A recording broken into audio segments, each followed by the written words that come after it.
आज कोलकाता के ऐतिहासिक, गौरवशाली और विश्व प्रसिद्ध ईडन गार्डन्स के मैदान पर आज क्रिकेट के जुनून का एक ऐसा अभूतपूर्व सैलाब उमड़ा जिसकी गूंज आने वाली कई सदियों तक क्रिकेट गलियारों में सुनाई देगी।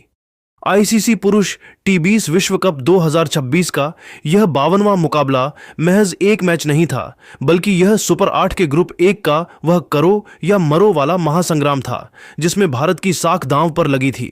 शाम के समय जब कोलकाता की उमस भरी लेकिन ठंडी हवाओं के बीच टॉस का सिक्का उछला तो किस्मत वेस्टइंडीज के कप्तान शाई होप के पक्ष में रही। उन्होंने पिच की नमी और दूसरी पारी में पड़ने वाली संभावित ओस को ध्यान में रखते हुए एक चतुर रणनीतिक फैसला लिया और भारत को पहले बल्लेबाजी के लिए आमंत्रित किया। ईडन गार्डन्स की यह सपाट और चमकदार पिच रणों के किसी भव्य और आलीशान महल की नींव रखने के लिए पूरी तरह से सज धज कर तैयार थी।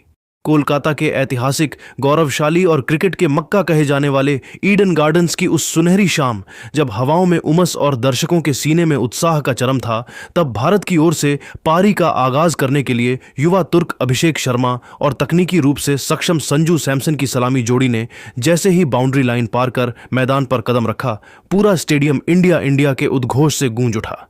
अभिषेक शर्मा, जो अपनी बेखौफ बल्लेबाजी के लिए जाने जाते हैं, उन्होंने अपनी पहली ही कुछ गेंदों से कैरेबियाई खेमे में खलबली मचा दी।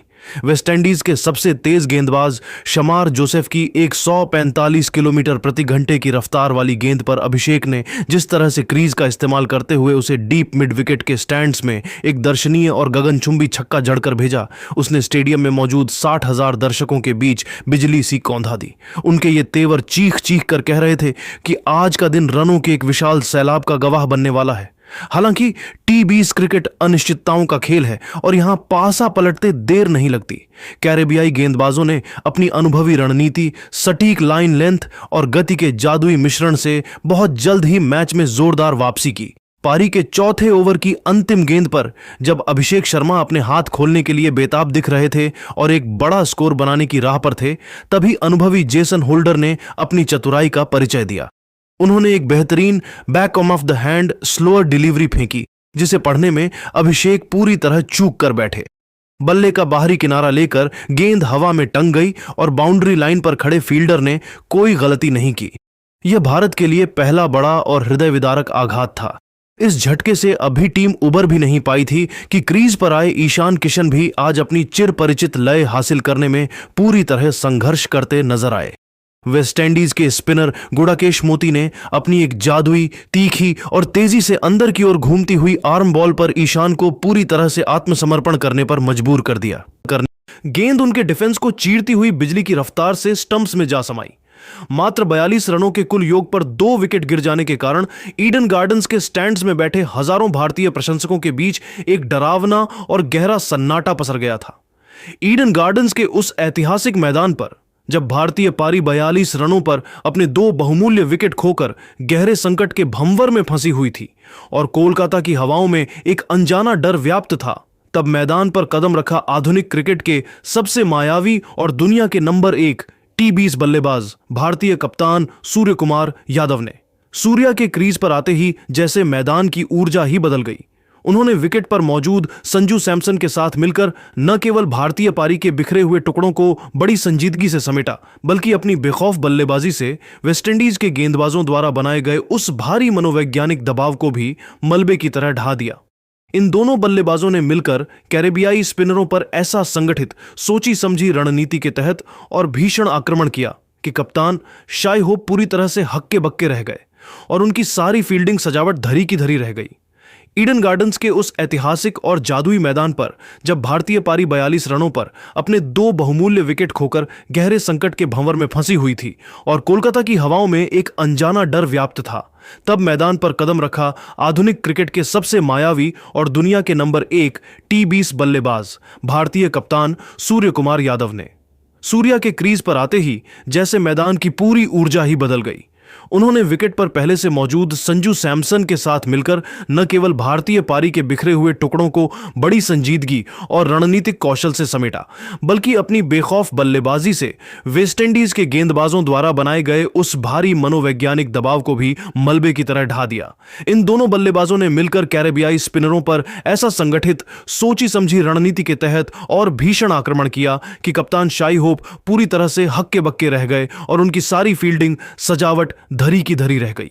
संजू सैमसन ने उस शाम अपनी नैसर्गिक क्लास, मखमली टाइमिंग और प्रचंड ताकत का जो बेजोड़ संगम पेश किया, वह क्रिकेट के इतिहास में सुनहरे अक्षरों में दर्ज किया जाएगा। उन्होंने अनुभवी स्पिनर रोस्टन चेस को अपना मुख्य निशाना बनाया और उनके एक ही ऐतिहासिक ओवर में लगातार 3 गगनचुंबी छक्के जड़कर ईडन गार्डन्स की उन पुरानी और फौलादी दीवारों को भी हिलाकर रख दिया। सैमसन के बल्ले से निकलने वाली हर गूंज स्टेडियम में बैठे हजारों दर्शकों के सीने में जोश और गौरव भर रही थी। उनकी बल्लेबाजी में वह ठहराव और आक्रामकता थी जो केवल महान खिलाड़ियों में देखी जाती है। दूसरी ओर मैदान के दूसरे छोर से सूर्य कुमार यादव ने क्रिकेट के पारंपरिक व्याकरण को ही पूरी तरह से बदलकर रख दिया। उन्होंने मैदान के चारों ओर उन अविश्वसनीय 360 डिग्री शॉट्स की एक अद्भुत, जादुई और रोमांचक प्रदर्शनी लगा दी, जिसकी कल्पना करना भी किसी सामान्य बल्लेबाज के लिए असंभव है। उनके सिग्नेचर सुपला शॉट्स, कलाइयों के उस महीन जादुई उपयोग और विकेट के पीछे खेले गए हैरत अंगेज लैप शॉट्स ने वेस्टइंडीज के विश्व स्तरीय फील्डरों को मैदान के चारों ओर केवल मूक दर्शक बनकर भागने और गेंद को बार बार सीमा रेखा के बाहर से उठाकर लाने पर मजबूर कर दिया। सूर्या का बल्ला उस शाम एक ऐसी छड़ी की तरह था जो जिधर घूमती उधर ही रन बरसते।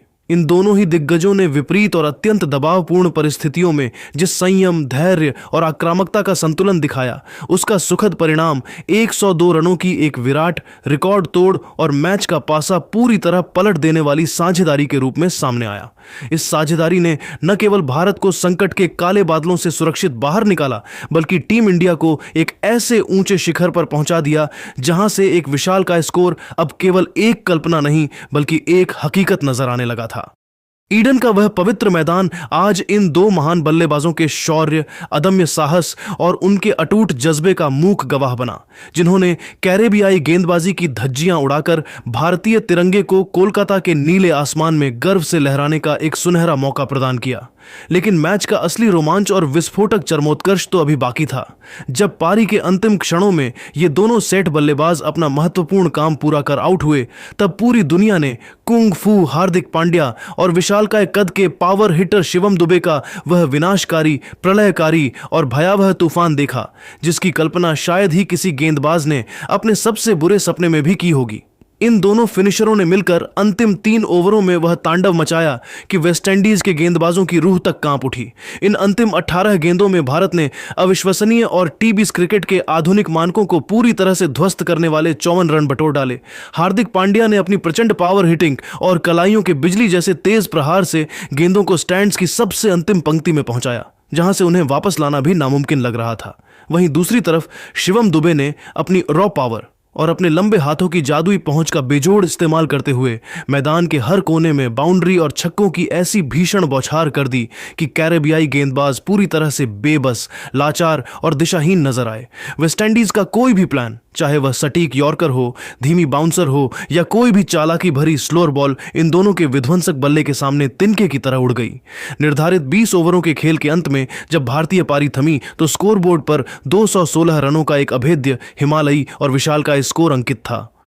इस विराट स्कोर ने न केवल वेस्टइंडीज के खेमे में खलबली और दहशत मचा दी, बल्कि पूरे विश्व क्रिकेट को यह स्पष्ट और कड़ा संदेश दे दिया कि टीम इंडिया अपने सबसे खतरनाक, सर्वश्रेष्ठ और अपराजेय रंग में लौट चुकी है।